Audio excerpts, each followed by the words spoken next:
Objective में आपका question है भौतिक भूगोल किसका अध्ययन करता है, बताइए तो। भौतिक भूगोल किसका अध्ययन करता है? पर्यावरण का। ठीक है। पृथ्वी के दो प्रमुख घटक, पृथ्वी के कितने प्रमुख घटक हैं? दो। कौन कौन है? प्रकृति और दूसरा जीवन के रूप जिसमें मनुष्य भी सम्मिलित है। उसके बाद है मानव भूगोल की कल्याणपरक अथवा मानवतावादी विचारधारा का संबंध किससे था? लोगों के सामाजिक कल्याण के विभिन्न पक्षों से। विभिन्न पक्ष का मतलब होता है विभिन्न प्रकार के भाग। समकालीन सामाजिक समस्याओं के संबंध किससे था? पूंजीवाद के विकास से। समकालीन सामाजिक समस्याओं के संबंध किससे था? पूंजीवाद के विकास से। ठीक है। अगला क्वेश्चन है नव निश्चयवाद के प्रवर्तक कौन थे? टेलर थे। कौन थे? टेलर थे। अंकलेश्वर क्षेत्र कहाँ है? कहाँ है? गुजरात में। अंकलेश्वर क्षेत्र कहाँ है? गुजरात में। रानीगंज किस क्षेत्र के लिए प्रसिद्ध है? रानीगंज किस क्षेत्र के लिए प्रसिद्ध है? कोयला क्षेत्र के लिए। ठीक है, जो झारखंड में है। विश्व में सबसे अधिक नगरीकृत देश कौन है? नगरीकृत का मतलब होता है कि जहाँ पे सबसे अधिक जो संख्या है वह नगर का है, यानी कि गांव की कम संख्या और शहर की संख्या क्या है? अधिक है। ठीक है ना। तो विश्व में सबसे अधिक नगरीकृत देश कौन है? Great Britain. विश्व में तांबा अयस्क का सबसे बड़ा उत्पादक देश कौन है? विश्व में तांबा अयस्क का सबसे बड़ा उत्पादक देश कौन है? चिली है। भौम जल का कम उपयोग करने वाला राज्य कौन है? भौम जल का मतलब क्या होता है? भौम जल आप लोग छठा क्लास के हमारी दुनिया में पढ़े होइएगा। भौम जल यानी कि भूमिगत जल, जो भूमि के अंदर से जो निकाला जाता है उसी को क्या कहता है? भौम जल कहता है। तो भौम जल का कम उपयोग करने वाला राज्य कौन है? छत्तीसगढ़। किस नदी की जल उपयोगिता सबसे अधिक है, बताइए। किस नदी की जल उपयोगिता सबसे अधिक है? क्या कर रही है? किस नदी की जल उपयोगिता सबसे अधिक है? गंगा की। और गंगा की जो जल है वह सबसे पवित्र जल है। गंगा जल के नाम से जिसको जाना जाता है। और यह सबसे पवित्र जल है और यह खारे पानी का जल है। इसमें कभी कीड़ा नहीं लगता है। आप देखे होइएगा गंगा जल अगर किसी ने घर पे ला करके रखा होगा तो कई लंबे वर्षों के बाद भी उसमें कीड़ा नहीं लगता है। क्यों नहीं लगता है? क्योंकि गंगा के पानी हमेशा बहता रहता है, इसलिए गंगा के पानी में कभी कीड़ा नहीं लगता है और वो खारे पानी का जल है। चलिए अगला क्वेश्चन है आपका, किस नदी के प्रोजेक्ट एलिफेंट किस वर्ष लागू किया गया?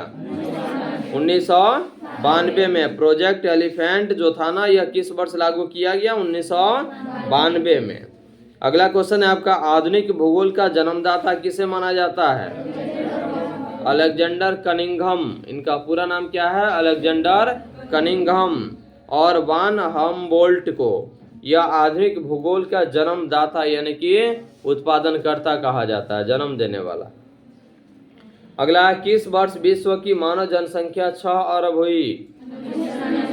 किस वर्ष विश्व की मानव जनसंख्या 6 अरब हुई? 1999 में। ठीक है। अगला क्वेश्चन है आपका, किस वर्ष 1990 का दशक भूगोल के किस उपागम के लिए जाना जाता है? आधुनिकतावाद, यानी कि उत्तर आधुनिकतावाद के लिए जाना जाता है। 1990 का जो दशक था, दशक का मतलब होता है 10 वर्ष का अंतर। ठीक है ना। जैसे 1960 का दशक हो जाएगा तो 50 से लेकर 60 के बीच, 70 हो जाएगा तो 60 से लेकर 70 के बीच। ठीक ना। तो 1990 का दशक भूगोल के किस उपागम के लिए जाना जाता है? उत्तर आधुनिकतावाद के उपागम के लिए जाना जाता है। रुको और जाओ नव निश्चयवाद की संकल्पना किसने की? टेलर ने। फूट डालो और शासन करो की नीति किसने अपनाई? अंग्रेज ने। बांटो और भागो की नीति किसने अपनाई? अंग्रेज ने ही अपनाया। जब अंग्रेज हमारे देश में आया तब फूट डालो और शासन करो की नीति को अपनाया और जाने के क्रम में बांटो और भागो, हिंदू मुस्लिम करा करके भारत और पाकिस्तान के रूप में बंटवारा कर दिया। तो लास्ट में जाते जाते क्या कर दिया, देश को भी दो भागों में डिवाइड कर दिया, मतलब बांट दिया। क्लियर हो गया। रुको और जाओ निश्चयवाद की संकल्पना किसने की, टेलर ने, रेडजेल टेलर नाम है इसका। चलिए अगला क्वेश्चन है, भूगोल का जनक किस देश को माना जाता है। भूगोल का जनक यानी कि पिता, जहां से शुरुआत हुई है, तो किसको माना जाता है, यूनान को। किस द्वीप में सर्वाधिक जनसंख्या घनत्व पाया जाता है, जावा। किस द्वीप में सर्वाधिक जनसंख्या घनत्व पाया जाता है, जावा। चीन की आबादी कितनी है, 141 करोड़, वर्तमान में भी चीन की आबादी है। सबसे अधिक जनसंख्या वाला महाद्वीप कौन है, सबसे अधिक जनसंख्या वाला महाद्वीप कौन है, एशिया है। भारत में 1 हेक्टेयर कृषि भूमि पर कितने व्यक्ति आश्रित हैं, 5। ठीक है, भारत में 1 हेक्टेयर कृषि भूमि पर 5 व्यक्ति आश्रित हैं। भारत की सर्वाधिक यानी कि भारत की वार्षिक जनसंख्या वृद्धि दर कितना है, 1.45। 21वीं शताब्दी के प्रारंभ में, प्रारंभ का मतलब क्या होता है, शुरू में विश्व की जनसंख्या कितना दर्ज की गई, 600 करोड़। 21वीं शताब्दी के प्रारंभ में विश्व की जनसंख्या कितना दर्ज की गई, 600 करोड़। ठीक है, निम्न जनसंख्या वाला देश कौन है, वेटिकन सिटी। जर्मनी की वार्षिक जनसंख्या दर कितनी है, -1.3। दक्षिण पूर्वी एशिया में जनसंख्या कहाँ केंद्रित है, नदी घाटियों के उच्च भागों में। नदी घाटी के किनारे बसे होने का मुख्य कारण यही था कि लोगों की आवाजाही में, यानी कि एक पार से दूसरे पार आने जाने में उनको समुद्री ही एक मार्ग था, समुद्र के माध्यम से एक देश से दूसरे देश में जाया करते थे। यही कारण था कि नदी पूर्वी क्षेत्र एशिया में जनसंख्या अधिक नदी घाटियों के उच्च भागों में ही स्थित होती है। क्लियर हो गया। 1850 ईस्वी में विश्व की जनसंख्या कितनी थी, 100 करोड़। 1850 ईस्वी में विश्व की जनसंख्या कितनी थी, 100 करोड़। और 21वीं शताब्दी के प्रारंभ में कितनी हो गई, 600 करोड़। कितनी हो गई, 600 करोड़। अगला है, विश्व में सबसे अधिक जनसंख्या वाला देश कौन है, भारत है। अभी इसके पहले कौन था, चीन था, और चीन हो गया दूसरे स्थान पर, भारत हो गया पहले स्थान पर। तो चीन विकसित है और भारत क्या है, विकासशील है। विकसित और विकासशील का मतलब क्या होता है बताइएगा, हाँ, विकसित और विकासशील। अरे भकोल साहब, विकसित का मतलब हो गया कि जिसने यानी कि अपनी सारी आवश्यकताओं की पूर्ति के लिए खुद पर निर्भर रहता है, यानी किसी दूसरे देश पर उसको आश्रित रहने की आवश्यकता नहीं पड़ता, उसी को हम क्या कहते हैं, विकसित। और विकासशील का मतलब हो गया कि हमें दूसरे देशों पर आश्रित रहने की आवश्यकता पड़ती है। चलिए अगला क्वेश्चन है आपका, 100% शहरी जनसंख्या वाला देश कौन है, सिंगापुर। कौन है, लिंग अनुपात का संबंध किससे है, पुरुष तथा स्त्री के बीच के संबंध से। अधिकांश देशों में ग्रामीण नगरीय विभाजन किस आधार पर होता है, आकार बिंदु के आधार पर। विश्व की नगर में जनसंख्या में प्रति वर्ष कितने की वृद्धि हो रही है, यानी कि विश्व की नगर में जनसंख्या में, जनसंख्या का मतलब होता है लोगों की संख्या में, ठीक है ना। जनसंख्या में प्रति वर्ष कितने की वृद्धि हो रही है, 6 करोड़ की। किस भाषा परिवार की जनसंख्या सबसे कम है, चीनी तिब्बती। किस देश में न्यूनतम जन्म दर पाई जाती है, न्यूनतम जन्म दर यानी कि कम जनसंख्या में वृद्धि, तो कहाँ पे, जर्मनी में। हमबोल्ट द्वारा लिखित पुस्तक कौन है, कासमास। क्या है, कासमास। हमबोल्ट द्वारा लिखित पुस्तक है कासमास। कौन मानव भूगोल से संबंधित नहीं है, समुद्र विज्ञान मानव भूगोल से संबंधित नहीं है। वह कौन सा भूगोल है, प्राकृतिक भूगोल है। यानी कि समुद्र विज्ञान हो गया, वनस्पति विज्ञान हो गया, प्राकृतिक हो गया ना। मानव और जीव जंतु क्या हो गया, यह मानव भूगोल से संबंधित है। देखिएगा, फेबरे किससे संबंधित है, फेब्रे किससे संबंधित है? संभववाद से। भूगोल की दो मुख्य शाखा कौन कौन है? भौतिक भूगोल और मानव भूगोल और प्रादेशिक भूगोल। मानव भूगोल और प्रादेशिक एक के साथ है। संभावनावाद या संभववाद शब्द का प्रयोग सबसे पहले किसने दिया था? लुसियन फेब्रे। मानवतावाद किसकी एक विचारधारा है? मानवतावाद किसकी एक विचारधारा है? मानव भूगोल की। 2011 की जनगणना के अनुसार भारत में जनसंख्या का घनत्व कितना है? 382 व्यक्ति प्रति वर्ग किलोमीटर, यही है ना। प्रतिकर्ष कारक किसको कौन नहीं है? प्रतिकर्ष कारक महामारियां। महामारियां का मतलब क्या होता है? अचानक प्रकोप कोई, ठीक है ना, जैसे हैजा, निमोनिया, ये सब जो होता है ना, ये सब मलेरिया, ये सब क्या है? यह महामारी के रूप में आता है। जैसे कि कुछ दिन पहले कोरोना आया था, कोरोना महामारी के रूप में आया था कि सब लोग उससे परेशान हो गए थे। हम सभी लोग परेशान थे। आप लोग परेशान थे कि नहीं? हाँ, हम तो कोई परेशान नहीं थे। कोरोना में को घूम रहे थे।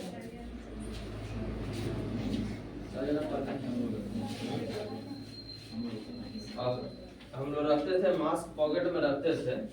जब पुलिस प्रशासन जब दिखता ना तो मास्क लगा लेते थे, फिर बाद में हटा दिया जाता था। चलिए, लैटिन अमेरिका तथा बांग्लादेश की जनसंख्या 1.8% जनसंख्या वृद्धि से कितने वर्षों में दोगुनी हो जाएगी? 38 वर्ष। हर हर महादेव कौन है? कैलाश पर्वत पर रहते हैं, शंकर जी के नाम से भी जाना जाता है, हर हर महादेव। मिलियन सिटी की जनसंख्या कितनी होती है? 10 लाख से अधिक। किस मार्ग का उपयोग अर्जेंटीना एवं यूरोप के बीच के व्यापार के लिए होता है? 10 लाख से अधिक, दक्षिण अटलांटिक मार्ग।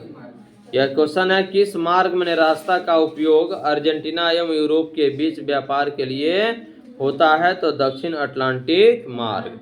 कौन सामाजिक भूगोल का उप क्षेत्र नहीं है?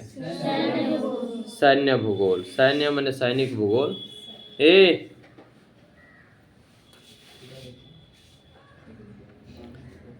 क्वेश्चन है, मानव भूगोल का जनक किसे कहा जाता है? रेडजेल को। सीधा बैठो, सीधा बैठो। रेडजेल को। क्वेश्चन है, किसने कहा कि मानव भूगोल क्रियाशील मानव और अस्थायी पृथ्वी के परिवर्तनशील संबंधों का अध्ययन है? किसने कहा था? कुमारी सैंपल ने कहा था कि मानव भूगोल क्रियाशील मानव और अस्थायी पृथ्वी के परिवर्तनशील संबंधों का अध्ययन है। कौन विद्वान मानव भूगोल से संबंधित नहीं है? रसेल। यह जो है ना मानव भूगोल, यानी कि यह मानव भूगोल से संबंधित नहीं है। क्वेश्चन है, संभववाद अवधारणा में किस घटक को महत्वपूर्ण माना गया है? संभववाद माने होता है जिसकी संभावना है कि वह हो सकता है, ठीक है ना। तो संभववाद अवधारणा में किस घटक को महत्वपूर्ण माना गया है? प्राकृतिक घटक और मानवीय घटक को। क्वेश्चन है, नवनिश्चयवाद से संबंधित कौन है? टेलर, ठीक है। कौन सा एक भौगोलिक सूचना का स्रोत नहीं है? चंद्रमा से चट्टानी पदार्थों के नमूने। यह जो है ना आपका, यह कौन सा एक भौगोलिक सूचना का स्रोत नहीं है? तो चंद्रमा से चट्टानी पदार्थों के नमूने माने कुछ भाग। कौन भूगोल का वर्णन नहीं करता है?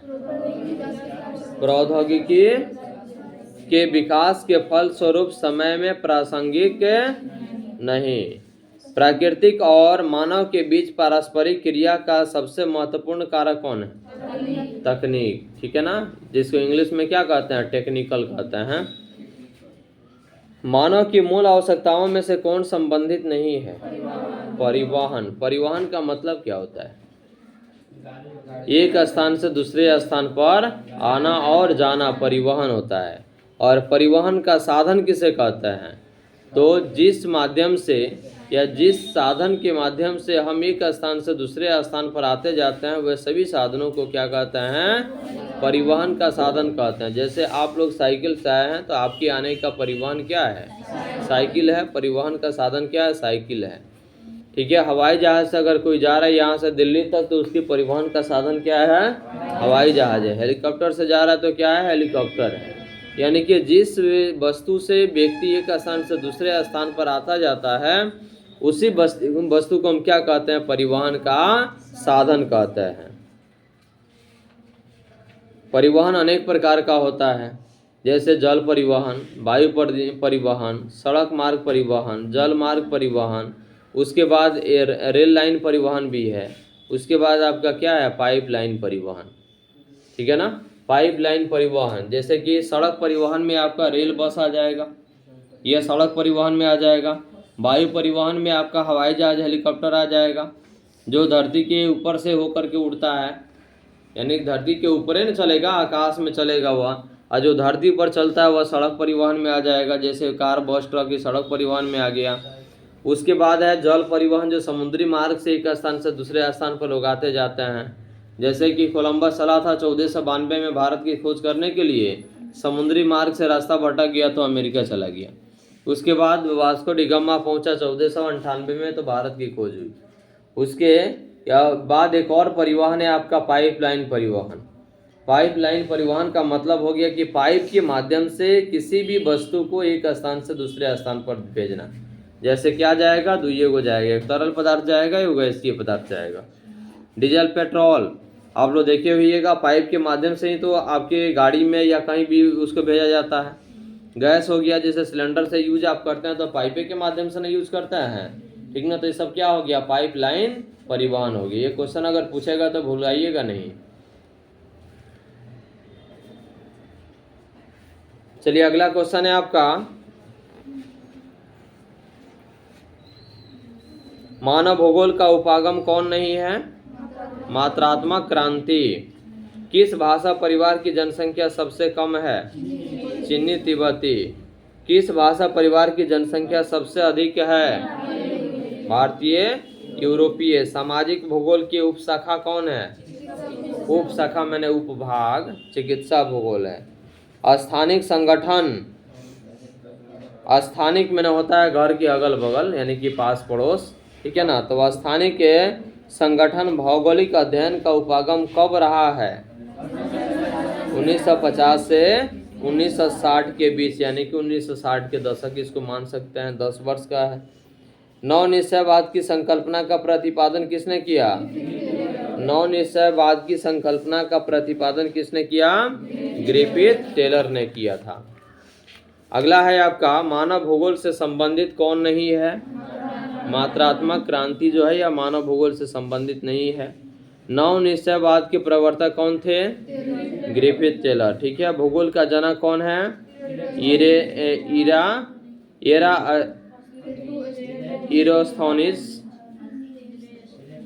एराटोस्थनीज है। भौगोलिक विचारधारा को कितने भागों में बांटा गया है? 3। भौगोलिक विचारधारा को 3 भागों में बांटा गया है।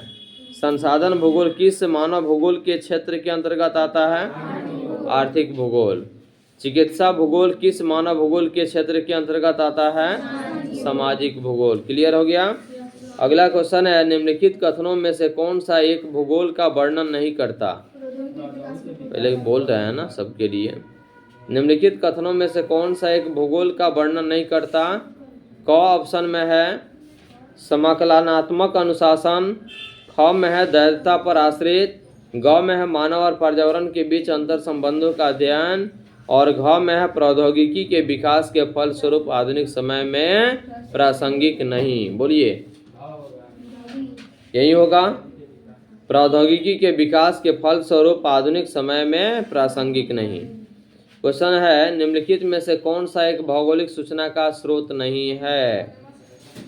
क्या है? ऑप्शन 4 गो है। यात्रियों के विवरण, प्राचीन मानचित्र, चंद्रमा से चट्टानी पदार्थों के नमूने, और प्राचीन महाकाव्य। बोलिए, चंद्रमा से चट्टानी पदार्थों के नमूने। अगला क्वेश्चन है आपका, निम्नलिखित में से कौन सा एक लोगों और पर्यावरण के बीच अन्योन्य क्रिया का सर्वाधिक महत्वपूर्ण कारक है? ऑप्शन है मानव बुद्धिमत्ता, 2 में है प्रौद्योगिकी, 3 में है लोगों के अनुभव, और 4 में है मानवीय भाईचारा। बोलिए प्रौद्योगिकी। ठीक है। क्वेश्चन है निम्नलिखित में से कौन सा मानव भूगोल का उपागम नहीं है? क्षेत्रीय विभिन्नता, मात्रात्मक क्रांति, स्थानिक संगठन, अन्वेषण और वर्णन। बोलिए स्थानिक संगठन। ठीक है। तो यह पाठ आपका पूरा ऑब्जेक्टिव भी समाप्त हो गया।